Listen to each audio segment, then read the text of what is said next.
Hai guys, Oral di sini dan sekarang kamu masuk ke segmen baru yaitu Geekrelia.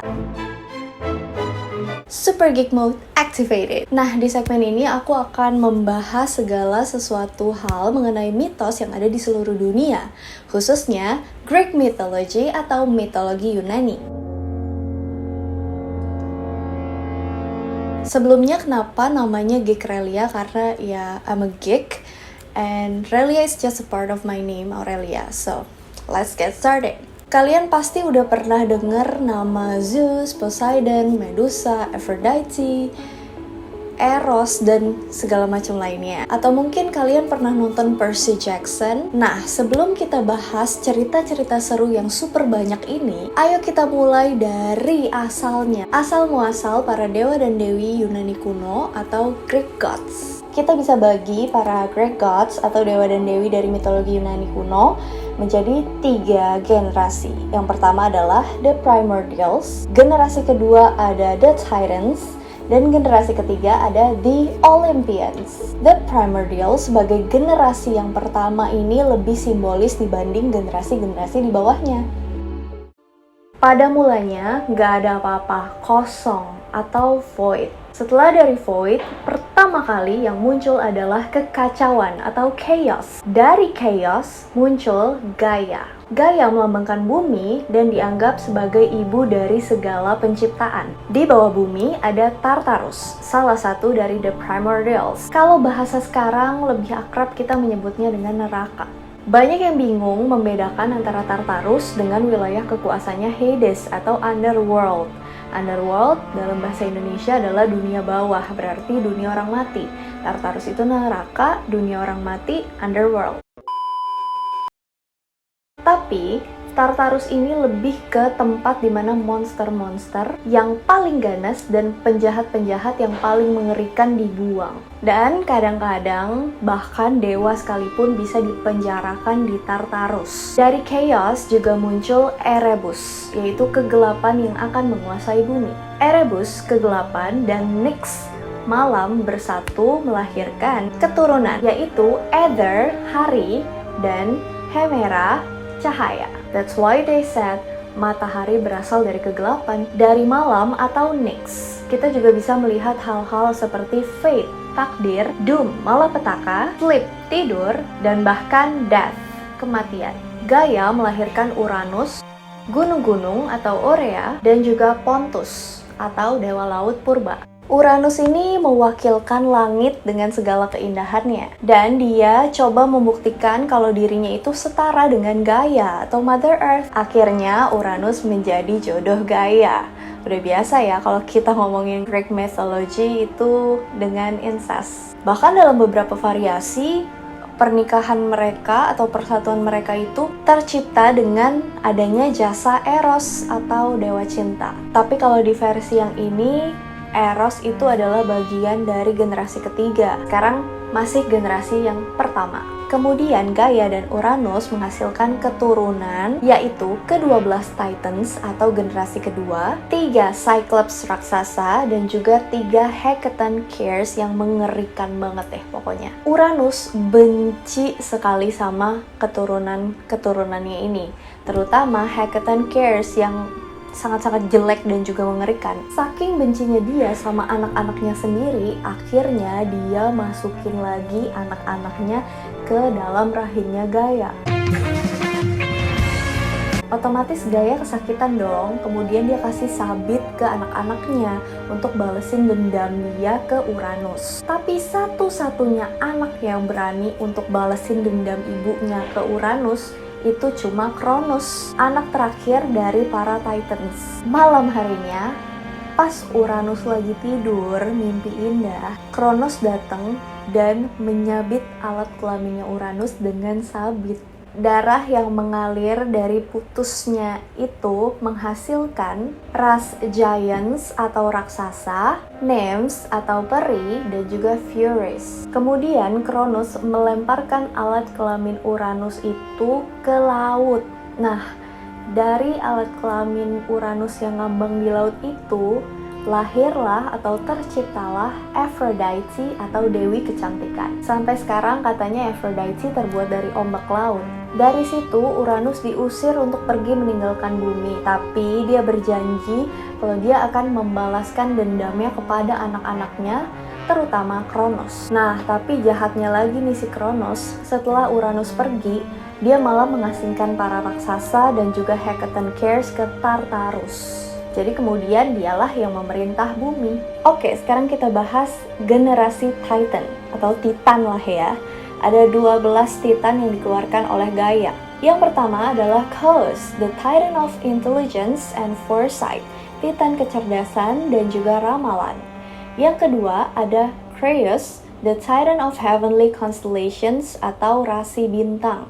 Yang ketiga Iapetus, the Titan of the Mortal Lifespan, Titan kehidupan mortal. Yang selanjutnya adalah Mnemosyne, the Titan of Memory and Remembrance atau Titan ingatan. Yang selanjutnya ada Oceanus, the Titan of the Sea, laut.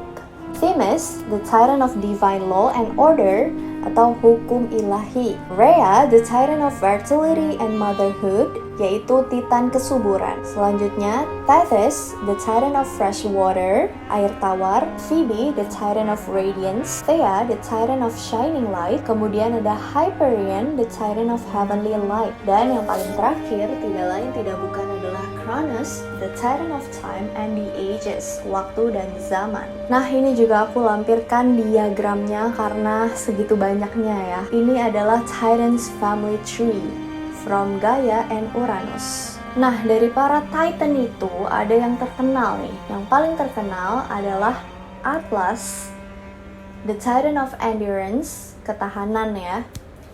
Eos, the Titan of Dawn. Epimetheus and Prometheus, the Titan of Afterthought and Forethought. Helios, the Titan of the Sun. Leto, the Titan of Motherhood. Nah, setelah menentukan dirinya sendiri sebagai ketua dari para Titans, Cronus nih menikahi Rhea atau saudari perempuannya berarti, dan bersama-sama mereka melahirkan keturunan yang kita kenal sebagai The Olympians.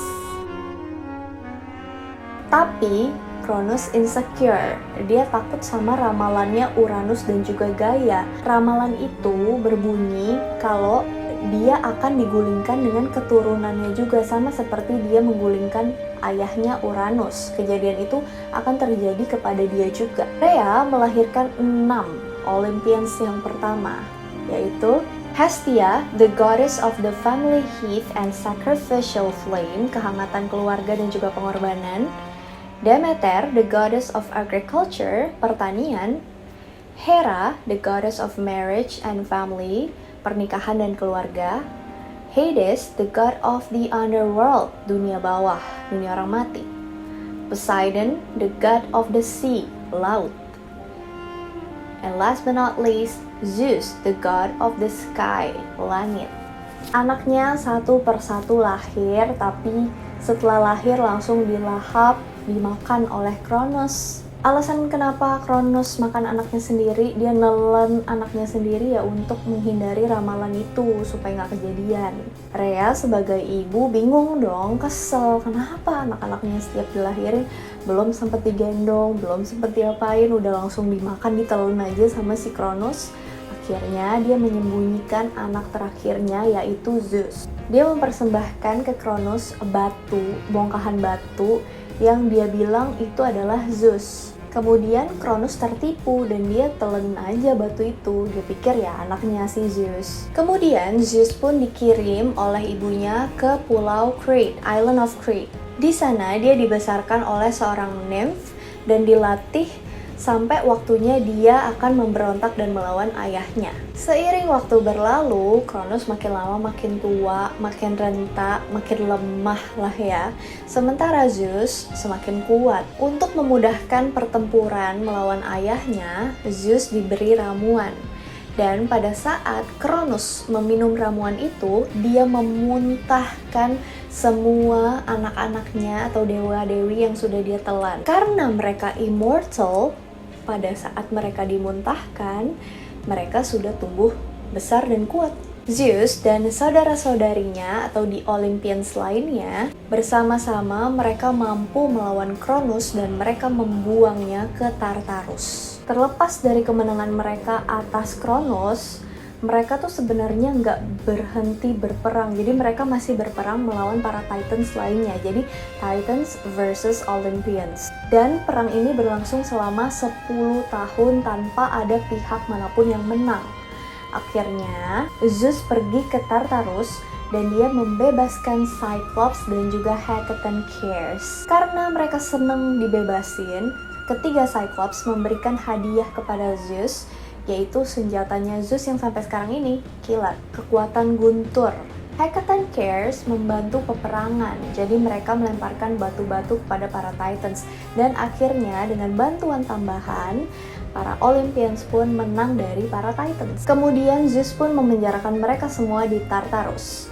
Dan Titan Atlas itu dihukum untuk berdiri selamanya sambil memanggul bumi di pundaknya. That's why kita punya peta namanya Atlas. Nah, setelah menyaksikan kejatuhan anak-anaknya satu persatu, akhirnya Gaia menciptakan satu monster terakhir, yaitu Typhon, ayah dari semua monster. Para dewa ini ketakutan sama Typhon. Mereka satu persatu kabur melarikan diri, tapi tidak dengan Zeus. Zeus nggak akan pernah membiarkan kerajaannya runtuh. Dan dia serang terus monster itu dengan petirnya. Tapi karena Typhon sangat-sangat kuat, dia merobek ototnya Zeus dan kemudian Zeus pun mundur. Hanya sedikit gods atau dewa-dewi yang membantu Zeus yang berperang bersama-sama dengan Zeus. Selain yang kabur, cuma Hermes dan Athena yang membantu Zeus di sampingnya. Hermes dengan kemampuan kilatnya, jadi dia tuh bergerak cepat banget dan dia terkenal sebagai dewa pencuri. Dia curi ototnya Zeus yang diambil oleh Typhon dan mengembalikannya lagi kepada Zeus. Setelah Zeus pulih, dia bahkan lebih termotivasi dan lebih kuat daripada sebelumnya dan akhirnya dia pun mengalahkan Typhon. Nah, dengan semua musuh sudah dikalahkan, gak ada lagi yang berani menentang kekuasaannya di Olympians. Of course, Zeus mengambil tempat di tahta. Kalau versi ini tuh terkesan berulang ya, dari generasi pertama tuh kayak ceritanya tuh ngulang gitu, dimana ibu yang membantu anak-anaknya untuk melawan suaminya. Dan sama, Uranus dan juga Kronos sama-sama dikalahkan oleh anak mereka sendiri. Jadi seolah-olah tuh kayak sejarah diciptakan untuk terulang gitu. Nah, ini ada kesamaan nih antara Greek gods dengan umat manusia, yaitu sama-sama haus akan kekuasaan dan juga dominasi. Kalau soal primordials atau titans, mereka tuh lebih kepada simbolisasi atau konsep atau personifikasi. Kalau di Olympians udah punya bentuk yang jelas gitu. Penampilannya jelas, sifatnya jelas, karakter masing-masing tuh berbeda. Nanti kita akan bahas satu-satu seberapa complicatednya para The Olympians ini. Tunggu ya, pasti seru.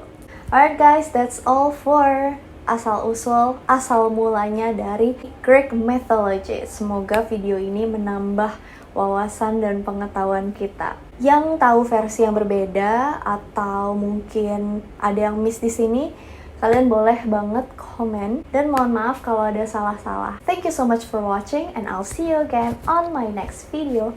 Bye!